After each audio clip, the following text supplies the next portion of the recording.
बिस्मिल्लाहिर्रहमानिर्रहीम। अस्सलाम वालेकुम my dear student. Mathematics class ninth exercise जो है ये मास्क नंबर 1.6 बहुत ही अहम जो है ये एक्सरसाइज है। और इसमें एक क्वेश्चन जो है वो लाजमी जो है वो एग्जाम में आता है इंशाइया सवाल के अंदर अलिफ जुज या बे के अंदर। तो चलते हैं पहले क्वेश्चन की जानिब और इसको सॉल्व करने की कोशिश करते हैं। 2x minus 2y is equal to 4 और 3x plus 2y is equal to, ये क्वेश्चन है। इसको आपने दो तरीकों के मुताबिक क्या करना है, सॉल्व करना है। पहला तरीका जो है वो आप देख लें, वो है माकूस मेथड या तरीका। और जो दूसरा तरीका है वो क्रैमर का तरीका है। क्या है? क्रैमर का तरीका। इसमें क्रैमर के असूल के मुताबिक आपने क्वेश्चन को जो है वो क्या करना होता है, सॉल्व करना होता है। तो आज हम जो पढ़ेंगे वो है माकूस तरीका। माकूस तरीके के मुताबिक हम को सॉल्व करने की कोशिश करेंगे, क्वेश्चन को सॉल्व करने की कोशिश करेंगे। तो यहाँ पे सबसे पहले जो उर्दू मीडियम वाले स्टूडेंट है उन्होंने क्या लिखना है, सोल्यूशन। जो इंग्लिश मीडियम उन्होंने सोल्यूशन लिखना है और उर्दू मीडियम वाले जो उन्होंने हल लिखना होता है। हल लिखने के बाद आपने जब यहाँ पे लिखना है माकूस तरीके के मुताबिक।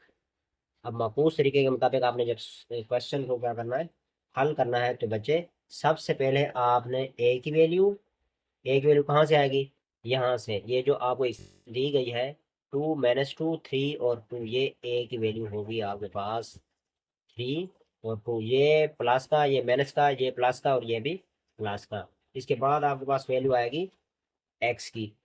एक्स कौन सी है? ये एक्स वाई, ये आपके पास आ गई ये वैल्यू।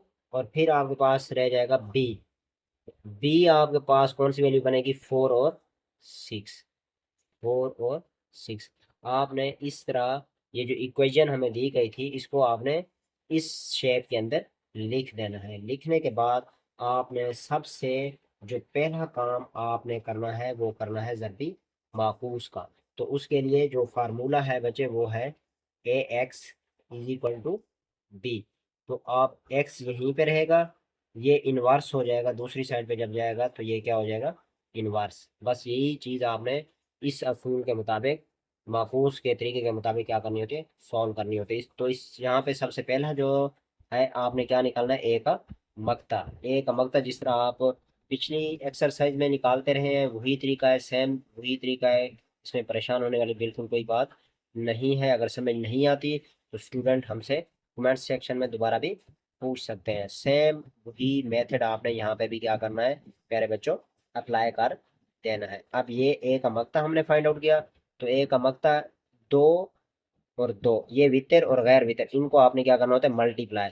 2 मल्टीप्लाई होगा 2 के साथ, फिर ये फार्मूले के मुताबिक माइनस लगेगा, फिर -2 मल्टीप्लाई किसके साथ हो जाएगा, 3 के साथ। अब आप इसकी मल्टीप्लीकेशन करें, 2 2 जार 4 होता है, माइनस माइनस से मल्टीप्लाई होकर क्या हो जाता है, प्लस। 2 3 जार क्या बनता है, 6। तो इसका आंसर क्या आ गया, 10। जब आंसर इसका 10 आया तो इसका मतलब है कि ये नॉट इक्वल टू है 0, यानी ये अब क्या है, गैर नादिर कालब। नादिर और गैर नादिर कालब भी हमने पढ़ा था। जब नादिर कालब आ जाता है, यानी अगर उसकी वैल्यू 0 आ जाए तो वो क्वेश्चन फिर आगे सॉल्व नहीं होता। तो जब यहाँ पे आप वैल्यू आप देखें तो ये ग्रेटर देन या लेस देन अगर 0 हो तो वो होता है गैर नादिर कालब। अब इसका आगे ज़रबी माकूस जो है वो क्या है, मुमकिन है। तो अब आपने फाइंड आउट करना है ए का ज़रबी माकूस, यानी हमारे पास वैल्यू जो है वो 10 आ गई है, तो इसका मतलब है अब इसका ज़रबी माकूस क्या है, मुमकिन। तो ज़रबी माकूस का हमारे पास जो फार्मूला होता है वो होता है बच्चे एडजाइंट ए का और ए का मकता। ए का मकता हमने अभी फाइंड आउट किया जिसका आंसर हमारे पास कितना है, 10 आया है।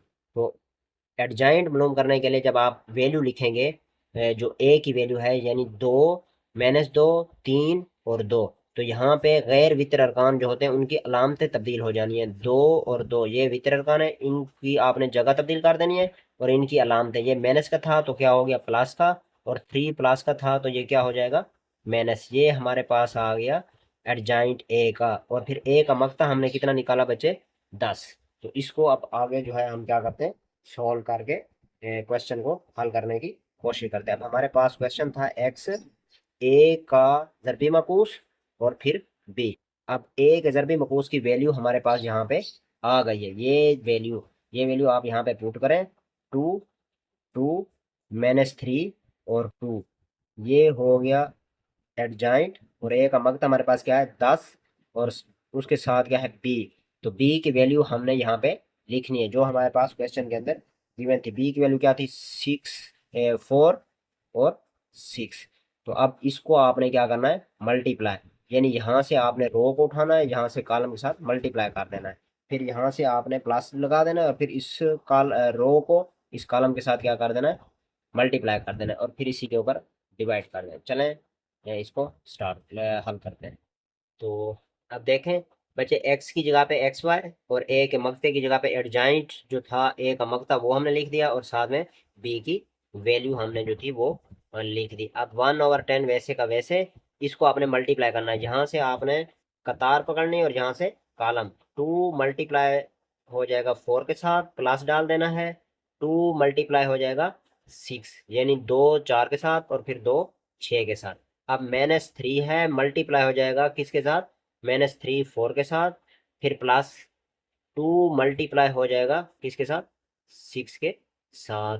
अब यहाँ पे इसका आप आंसर निकाल लें। 2 4 कितना होता है 8, 2 6 12, 3 4 12, ये माइनस का हो जाएगा क्योंकि 3 के साथ माइनस की अलामत है, और यहाँ पे +2 6 कितना होता है बच्चे 12।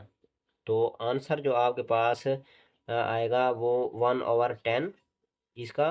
तो यहाँ पे बनेगा क्या 20, 8 और 12 20 हो जाता है, 12 ये माइनस का ये प्लस का, तो दोनों आपस में क्या हो जाएंगे कैंसल। यहाँ पे क्या बच जाएगा 0। जब आप इसको सॉल्व करेंगे तो अब यहाँ पे आप देखें एक्स और वाई, तो यहाँ पे जब आप इसको सॉल्व करने की कोशिश करेंगे तो यहाँ पे आप देखें 20/10, ये जो यहाँ पे वैल्यू थी मकते की, हमने जब एडजाइंट निकाला था तो 10 उसकी वैल्यू थी। अब उसके ऊपर आपने क्या किया यहाँ पे डिवाइड कर दिया, और फिर इसी तरह 0 के ऊपर भी आपने 10 को क्या करना है डिवाइड कर देना है, और आपके पास x और y की जो वैल्यू है वो आ जाएगी यहाँ पे 10 1 ज़ार 10, 10 2 ज़ार 20। तो यहाँ पे 2 0 ज़ार नथिंग वैल्यू, तो इसकी वैल्यू वैसे की वैसी आ जाएगी। तो यहाँ पे इसका मतलब है x की कीमत आपके पास कितनी आई 2, और आपके पास y की कीमत कितनी आई 0। ये आपका क्या था हल set, this is a answer. अगर हमारी वीडियो आपको अच्छी लगी है तो इसको लाइक कर दें, शेयर कर दें, और अपने बाकी तालिब इल्म जो है स्टूडेंट्स जो हैं उनके साथ इसको शेयर करें। मिलते हैं नेक्स्ट वीडियो में, तब तक के लिए आप हमें दें इजाज़त।